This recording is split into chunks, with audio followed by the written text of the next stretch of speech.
chers téléspectateurs, chers internautes, bien-aimés frères et sœurs en Christ, nous vous saluons dans le précieux et glorieux nom de notre Seigneur Jésus-Christ.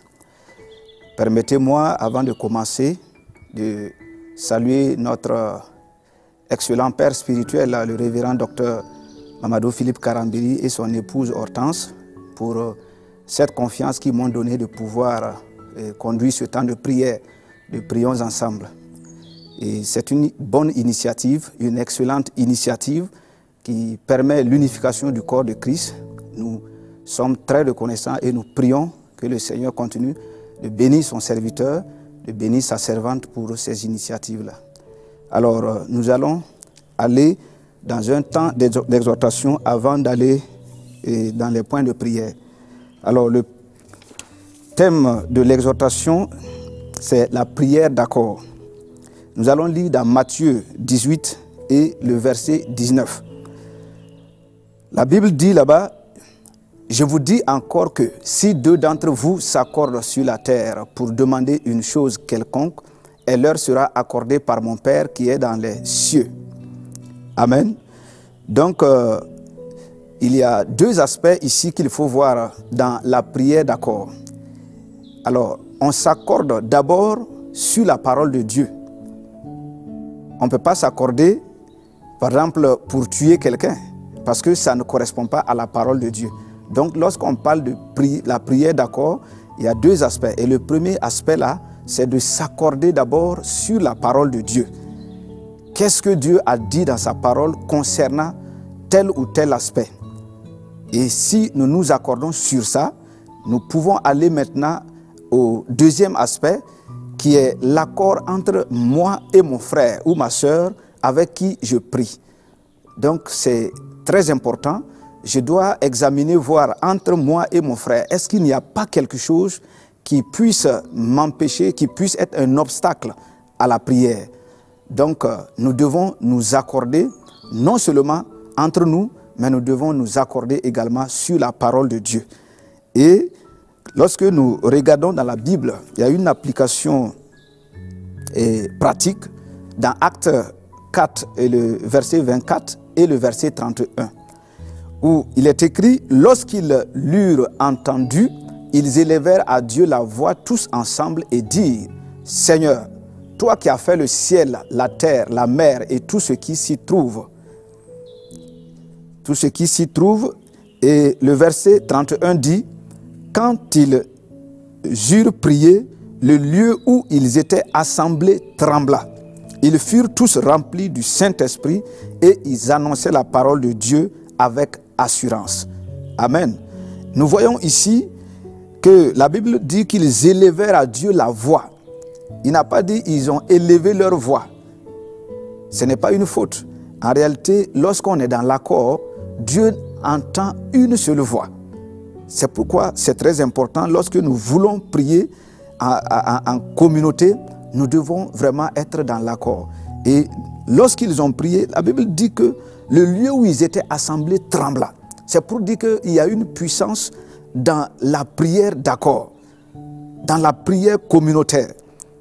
Vous voyez, il dit qu'ils ont été remplis du Saint-Esprit et ils ont commencé à annoncer la parole avec assurance. Vous voyez, lorsqu'il y a l'accord, alors l'assurance vient par la suite. Donc, et quand nous lisons également dans Genèse 11 et le verset 6, là-bas, la Bible dit, « Et l'Éternel dit, voici, ils forment un seul peuple et ont tous une même langue. Et c'est là ce qu'ils ont entrepris. Maintenant, rien ne les empêcherait de faire tout ce qu'ils auraient projeté. » Amen. La Bible dit que rien ne pourra arrêter un des hommes qui ont décidé dans l'accord d'entreprendre de faire quelque chose. Vous voyez? Donc là, la Bible dit que Dieu même était obligé de descendre pour les confondre. Si nous sommes unis, si nous sommes dans l'accord, sachons que tout ce que nous allons demander à Dieu, Dieu va l'accorder, Dieu va nous le donner. Vraiment, ce matin, nous voulons prier et nous voulons nous accorder. Toi qui es assis, assise et qui veux prier avec moi, est-ce que tu es d'accord avec moi? Est-ce que c'est dans l'accord que nous voulons prier ou bien si tu ne t'accordes pas avec moi, et nous devons savoir que la prière ne sera pas exaucée. Donc, je veux insister sur ça parce que nous voulons que cette prière puisse être entendue des cieux, qu'il n'y ait aucun obstacle. Donc, ce matin, nous allons vraiment prier dans cet accord-là. Et le premier point de prière pour lequel nous allons prier, je pense que nous allons prier d'abord pour la nation du Burkina Faso. Nous allons prier pour l'unité des Burkinabés. Nous venons de parler de l'accord, de l'unité. Les Burkinabés ont des projets. Ils ont beaucoup de choses à faire.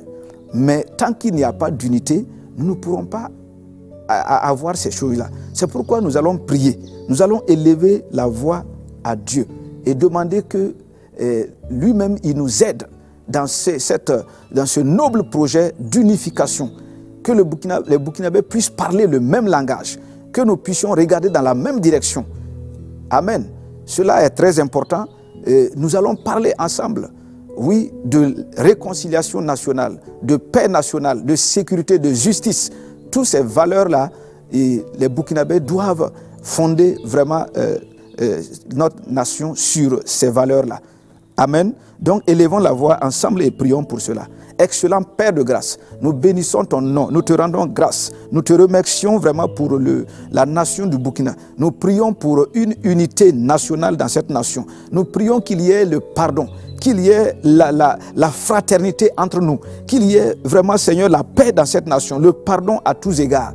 Ô Père éternel, nous savons que tu es un Dieu de paix, tu es un Dieu d'unité, tu es un Dieu qui préconise la fraternité entre, oui, les hommes. C'est pourquoi, Père éternel, nous te demandons vraiment de nous assister dans ce noble projet parce que nous projetons la réconciliation nationale dans notre pays, nous projetons l'unité nationale, la paix et beaucoup d'autres choses. Merci de nous assister et que ton nom soit loué au nom de Jésus.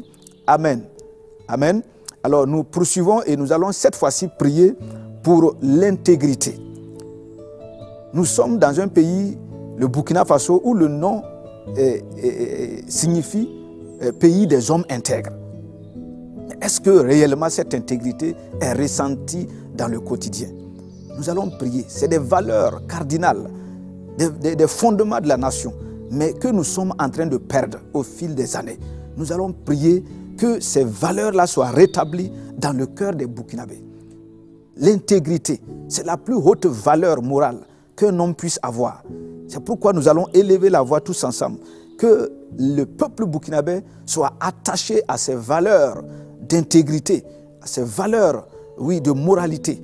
Élève la voix et prie pour cela. Oh, excellent Père de grâce, nous élevons la voix pour demander, Seigneur, que tu nous assistes, que chaque Burkinabé puisse vraiment se reconnaître dans l'intégrité, étant donné que notre nation a le nom d'intégrité, que vraiment les Burkinabés puissent s'attacher à ces valeurs-là. Oh Seigneur, aide-nous à pouvoir marcher dans l'intégrité. Merci Seigneur, car je sais que tu le fais au nom puissant de Christ Jésus. Amen. Cette fois-ci, nous allons prier pour la sécurité nationale. Notre nation doit être en sécurité, parce que la sécurité vient avant tout presque. Parce que si tu n'es pas en sécurité, tout ce que tu as, ça ne peut pas te servir. C'est parce que nous sommes en sécurité que nous pouvons jouir de tout ce que nous avons. Donc nous allons prier conformément au passage de Zacharie 9 et le verset 8 qui dit « Je camperai autour de ma maison pour la défendre contre une armée, contre les allants et les venants, et l'oppresseur ne passera plus près d'eux. Car maintenant mes yeux sont fixés sur elle. » Amen. Le Burkina Faso est la maison de Dieu. Dieu dit que lui-même il va camper autour de sa maison pour défendre cette nation-là contre une armée. C'est pourquoi nous allons élever la voix et implorer la grâce de Dieu. Nous allons demander au Seigneur de sécuriser notre nation pour nous. Ailleurs, Dieu dit que si lui ne garde la ville, ceux qui la gardent veillent en vain. C'est pour dire, quelle que soit la force de notre armée, lorsqu'il n'y a pas la touche de Dieu, lorsque Dieu n'est pas avec nous, nous ne pouvons pas vaincre. C'est pourquoi nous avons besoin de l'assistance. Nous avons besoin de l'intervention divine. Élève ta voix et confie la sécurité de notre nation à notre Dieu au nom de Jésus. Excellent Père de grâce, nous te bénissons, nous te rendons grâce pour ce merveilleux pays, le Burkina Faso. Seigneur, oui, la sécurité de notre pays est menacée. Et Seigneur, nous sommes sans force. C'est pourquoi nous élevons la voix à toi et nous te demandons, oui, d'intervenir et de nous délivrer de la main de nos ennemis. Oh, interviens, viens à notre secours, Seigneur, contre les oppresseurs de cette nation du Burkina Faso.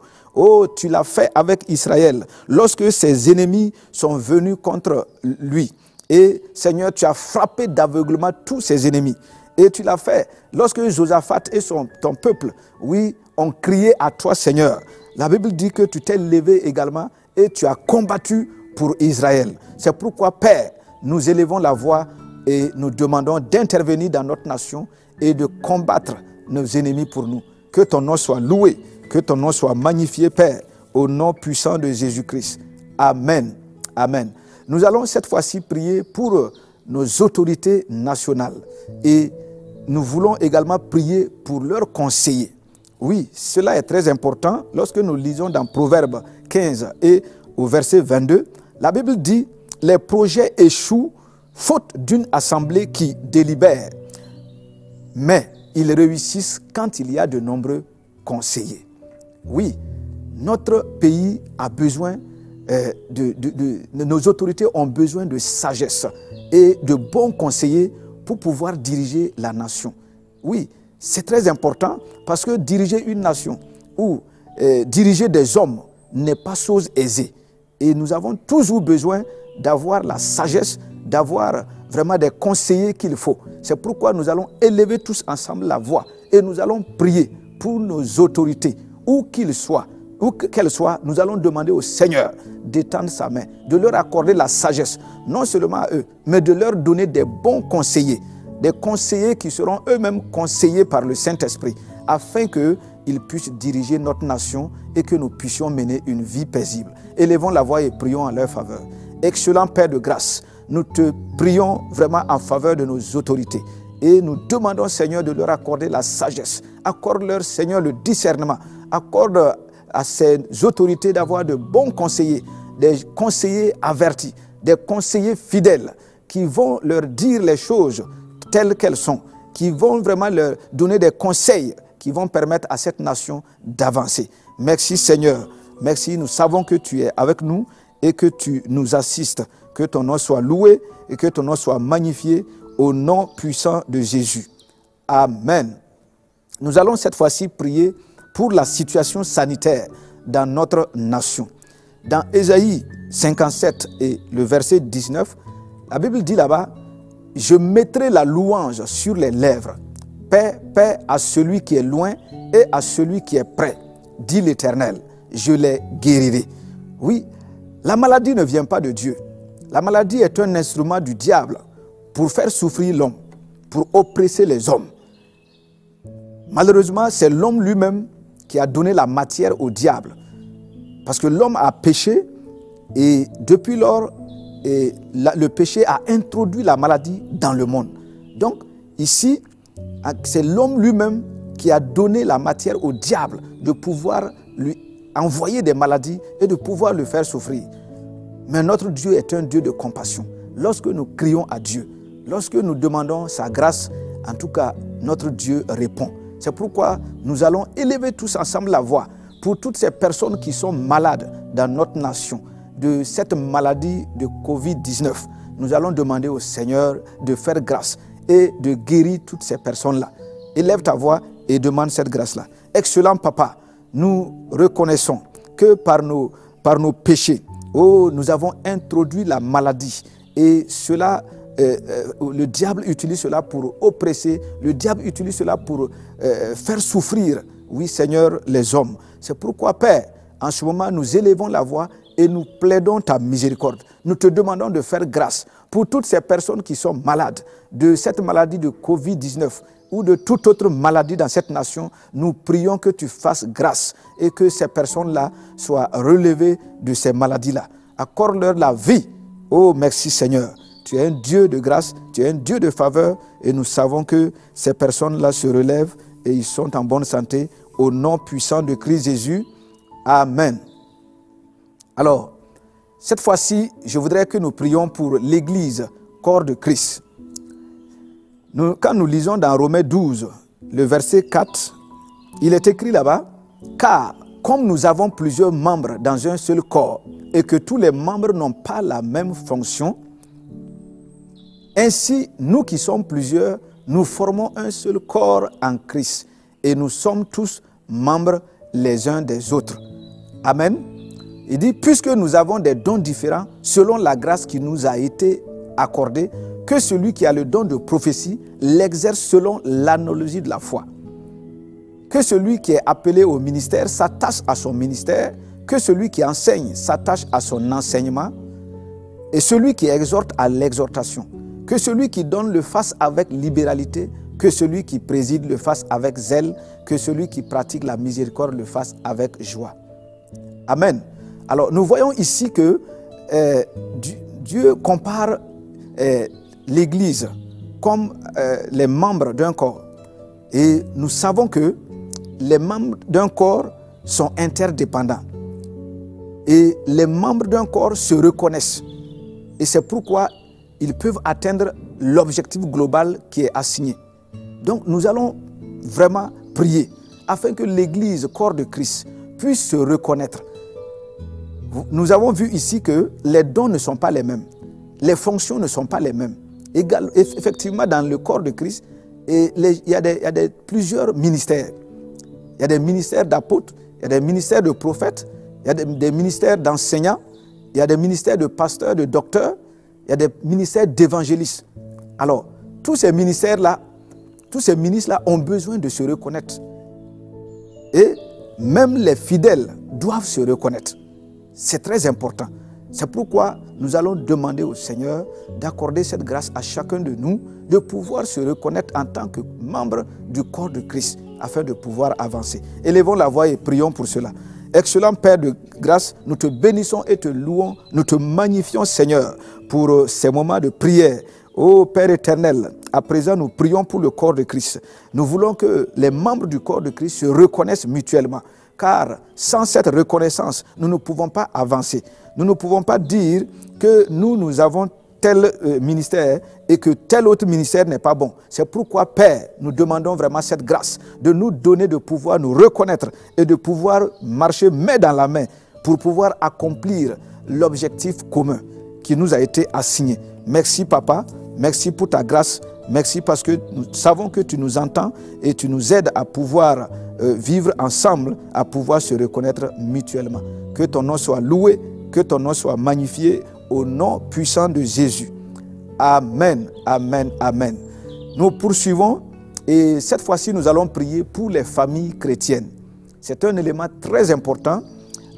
On dit que la famille constitue la cellule de base de la société et lorsque tout va bien, gloire à Dieu, mais quand les choses ne vont pas dans la famille, alors cela a des répercussions, non seulement dans l'Église, mais dans toute la nation entière. C'est pourquoi il est important de prier vraiment pour les familles chrétiennes. Dans Marc 9 et le verset 51, la Bible dit là-bas, le sel est une bonne chose, mais si le sel devient sans saveur, avec quoi l'assaisonneriez-vous? Ayez du sel en vous-même et soyez en paix les uns avec les autres. Amen. Et dans Colossiens 3, 16, et la partie A dit que la parole de Christ habite parmi vous abondamment. Amen. Donc, la famille est comme je l'ai dit, est très importante. Et c'est pourquoi ce matin, nous prions vraiment pour cela. Vous voyez, généralement, quand il y a du désordre dans un foyer, soit c'est une attaque de l'ennemi, soit cette famille-là a mis la parole de Dieu de côté. Et quand c'est comme ça, Dieu ne peut pas intervenir dans la famille. Je disais que le rang que nous donnons à la parole de Dieu va déterminer le niveau de paix qui réside dans la famille. C'est très important. Mais ce qui est important, c'est de prier pour que la paix revienne, pour que le corps de Christ remette la parole de Dieu là où elle doit être. Que les familles chrétiennes remettent la parole de Dieu à la première place dans leur foyer. Il y a des familles où le père ne parle pas avec les enfants, où le mari ne parle pas avec la femme et les enfants désobéissent à leurs parents et les parents ne font que irriter leurs enfants. Et lorsque vous vivez dans cette atmosphère-là, alors c'est un enfer vraiment sur terre. C'est pourquoi nous allons élever la voix et nous allons prier. Nous allons demander au Seigneur de toucher les cœurs de ces personnes-là et afin qu'il ramène la parole de Dieu à la première place dans le foyer. Élevons la voix et prions au nom de Jésus. Excellent Père de grâce, nous prions pour les familles chrétiennes. Nous reconnaissons que lorsque la parole de Dieu n'est pas valorisée, lorsque la parole de Dieu est écartée, alors les troubles et toutes sortes de mésententes, oui, sont observés dans les foyers. C'est pourquoi, Père, nous prions de faire grâce et de ramener la paix en faisant en sorte que ces couples, ces familles-là puissent remettre la parole de Dieu à la première place. Aide-nous, Seigneur, car nous reconnaissons que c'est là que se trouve le problème. Et toutes ces familles qui sont attaquées d'une manière ou d'une autre par l'ennemi, nous prions, Seigneur, que tu étendes ta main et que tu délivres et que tu ramènes la paix dans ces foyers-là. Merci, Seigneur, que ton nom soit loué, que ton nom soit exalté au nom puissant de Christ Jésus. Amen, amen, amen. Nous allons cette fois-ci prier vraiment contre tout projet du diable contre l'Église de Christ.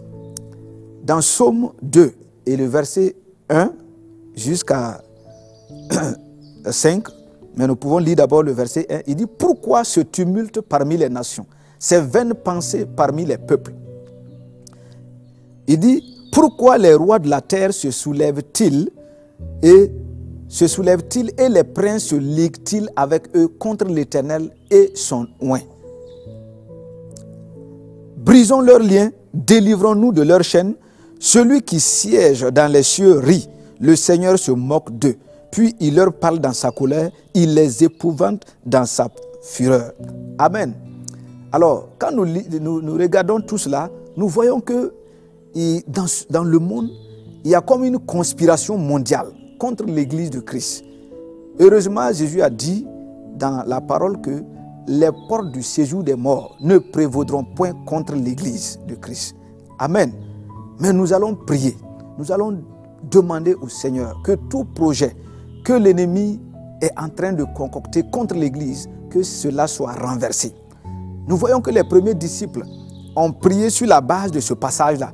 Et c'est quand ils ont prié que le lieu a tremblé.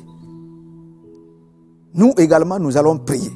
Parce que l'Église de Christ est infestée par l'ennemi et il cherche à renverser. Il cherche à renverser les valeurs qui constituent même les fondements de l'Église.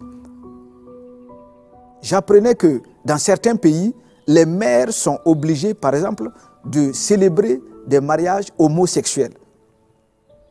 Et l'étape suivante, c'est d'obliger, par exemple, les pasteurs, les prêtres à célébrer ces mariages-là. Je pense que ce n'est pas des choses c'est des choses contre nature et la Bible est contre ça.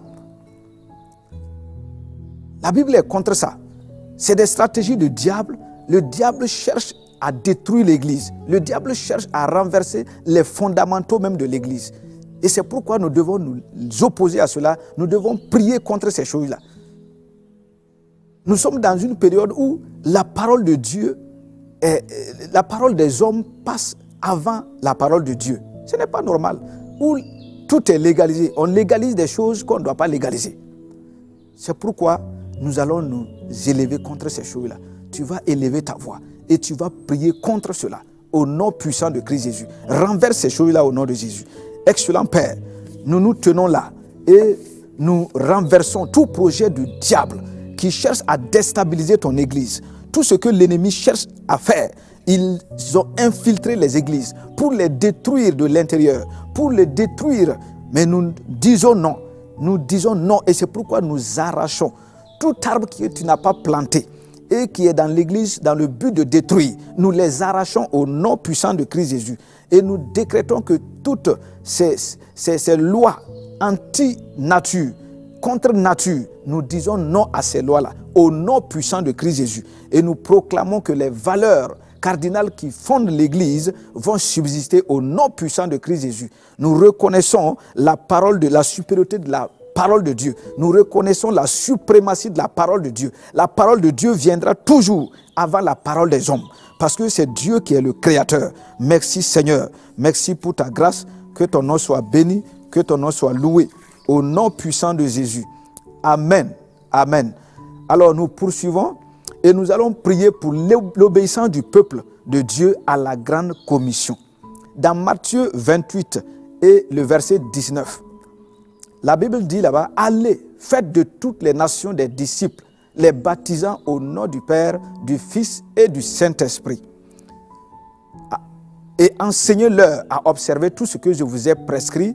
Et voici, je suis avec vous tous les jours jusqu'à la fin du monde. » Et au verset, dans Jean 4, 35, la Bible dit là-bas, c'est Jésus qui parle, il dit, « Ne dites-vous pas qu'il y a 4 mois jusqu'à la moisson. Voici, je vous le dis, levez les yeux et regardez les champs qui déjà blanchissent pour la moisson. » Amen. C'est un ordre qui nous a été donné par le Seigneur Jésus-Christ.